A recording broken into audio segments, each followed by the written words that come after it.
అప్పుడు వెంటనే రియాక్ట్ అవుతాం మనం వాళ్ళపైన.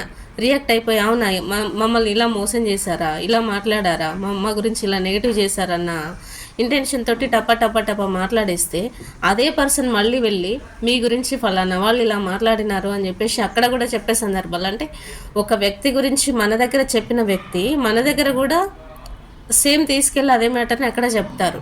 అంటే చెప్పుడు మాటల్ని ఎప్పుడు కూడా ఎవరు వినకూడదు అనేది నేను ఇచ్చే మెసేజ్.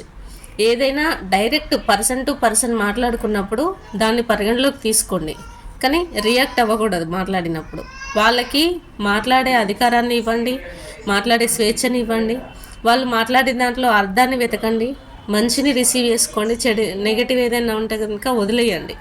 వాళ్ళకు వెళ్ళి అట్లాంటి సిచ్యువేషన్ అట్లాంటి సందర్భం వచ్చింది, వాళ్ళు అలా ప్రవర్తించారు మాట్లాడినారు అని అంటే దానికి గల కారణం ఏంటిది, ఎందుకు మాట్లాడినారు, అట్లా వాళ్ళు ఎందుకు బిహేవ్ చేశారు అని చెప్పేసి పూర్తిగా ఆలోచించాల్సిన అవసరం అయితే ఉంటుంది. ఆలోచించకుండా మనం కూడా ఈ థర్డ్ పర్సన్ ఎవరైతే వచ్చి మనకు చెప్పారో అదే పద్ధతిలో మనము ప్రవర్తిస్తే వాళ్ళకి మనకి అసలు తేడానే ఉండదు. అసలు ఆలోచన విధానం అనేది కూడా మన మైండ్లో తగ్గిపోతుంది. ఈ సిచ్యువేషన్లో కొన్ని ఎలా అవుతాయి అని అంటే వాళ్ళు మన మీద ఉన్న అవినాభావ సంబంధం కావచ్చు, రిలేషన్ దెబ్బతింటుంది, వర్క్ దెబ్బతింటుంది, నమ్మకమే పోతుంది. ఇలా చెప్పుకుంటూ పోతే చాలా నష్టాలే ఉంటాయి, అందులో లాభాలు అయితే ఉండవు.